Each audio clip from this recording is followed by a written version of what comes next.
The U.S. Centers for Disease Control and Prevention found that suicide rates increased significantly in 44 states from 1999 to 2017. And Massachusetts was among 25 states where the increase was more than 30%. I discussed these findings with Dr. Lisa Wexler from UMass Amherst and Dr. Barry Sarvet, head of psychiatry at Baystate Medical Center. Well, it confirmed what we've known for a long time, is that we actually have a public health crisis that's really unfolding in slow motion. We basically have been neglecting to address depression. So, we often hear about the opioid crisis, other types of public health crisis that are out there, and we're discussing very actively. Why do you think, Dr. Wexler, that this has been sort of underneath the radar, and now all of a sudden, as you say, Dr. Sarvet, it is a public health crisis that we're all grappling with? Well, I think it's been a public health crisis for quite a while, and there have been increasing rates, and I think there's a multiple of factors that go along with it. So I think depression, mental health is one of the factors.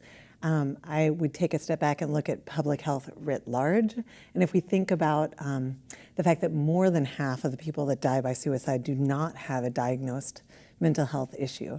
And so there's things like unemployment, there's things like volatility, there's things like housing, there's things like criminal justice that's unfair, there's things like gun control.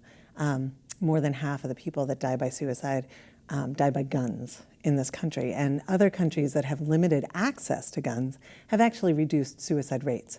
And so I think we tend to think of it only as a mental health issue when it's so many other things that our society and our policies can actually control and reduce the risk. I would add, though, the piece that even though half of the people who die from suicidal acts don't have a known mental health diagnosis, that we actually know that that many people with depression and other mental health conditions are unrecognized as such because of the difficulties in accessing mental health problems, and also the shame and the stigma that's associated with coming forward and asking for help. So do you think it is these people are not seeking treatment for their mental health challenges that they're struggling with, or they can't afford to seek that treatment? Well, I think it's a lot of factors, and I think many of the factors that have been mentioned around all of the social determinants of health, the stress that people are going through. It not only costs too much money for people to get mental health treatment, but there's lots of barriers that people have to overcome in order to seek treatment. They have to take time off from work, and the need for people to engage in treatment isn't supported well by society.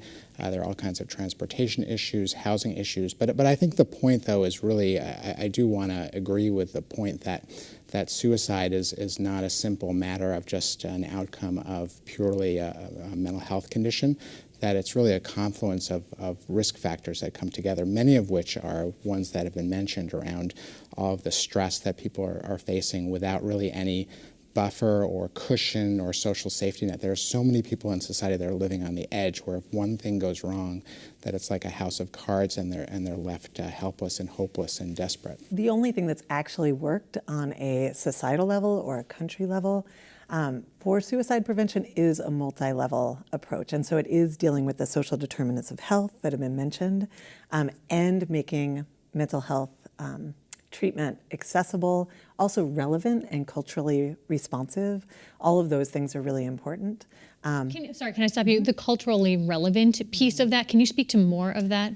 Yeah, I know Native populations are one of the areas that you've worked with. Right, exactly, and so that's what I know best. And so even when people are identified as at high risk of suicide, if you are Indigenous, if you're an Indigenous young person who are at the highest risk, you're less likely to seek mental health resources and treatment. And so 9 out of 10 people that are referred, if they're Alaska Native or American Indian, do not seek that treatment. So that to me speaks of some access.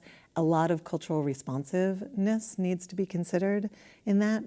So our treatment that's done in a room, outside of people's everyday lives, outside of family context, outside of social and reciprocity frameworks, those things it's hard to make meaning out of those things for many different kinds of people. It's a very Western perspective. And I think we need to think about mental health treatment and wellness involving a lot of elements of people's lives, not just their psychology. And there's been sort of two tracks of thinking in suicide prevention. One comes from Durkheim and sociology, one comes from mental health. And in this country, we tend to emphasize the mental health instead of the sociological, which looks at all of the different social factors that influence people's sense of purpose, people's sense of control over their future, people's sense of self-efficacy, all of those things which society absolutely can control. So I think it's important for us to look at that more global perspective, but I also want us to discuss signs that people can be looking for, because if this is a crisis that someone is dealing with today, we want to help, right? So what are some signs that people should be looking for? Well, it's true that one of the risk factors of the ones that we've been reviewing is social isolation.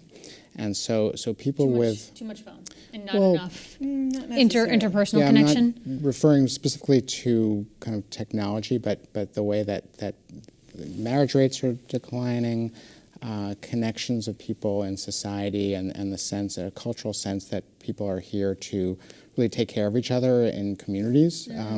So a broader social fabric. I think so, and so your question about what can people do is relevant to that, because many people who are suffering from depression are suffering alone, and that other people don't know, and they may actually be having irritability or negative behavior sometimes that ends up pushing people away.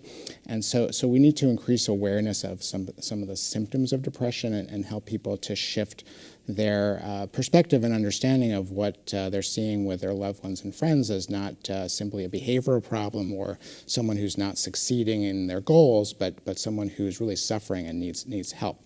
So some of the signs are people who are expressing feelings of hopelessness, people who are having difficulty with sleep, appetite, people who are not able to concentrate, people who are isolating themselves. And so there are lots of different signs. Irritability is a huge sign, which often, again, leads people to sort of withdraw from their loved ones because they're grouchy and negative, and they want to steer clear of that negativity.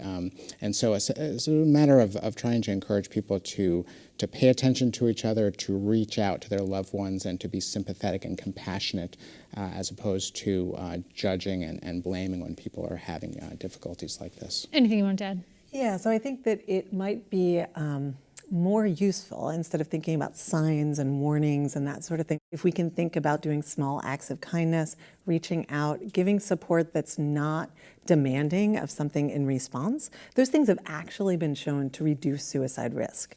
And so like sending a text that's just like, I'm thinking about you, I hope you're having a good day. Something very, very simple can actually change people's experience of that moment. And oftentimes it's less than 10 minutes between somebody having a suicidal impulse and acting on it.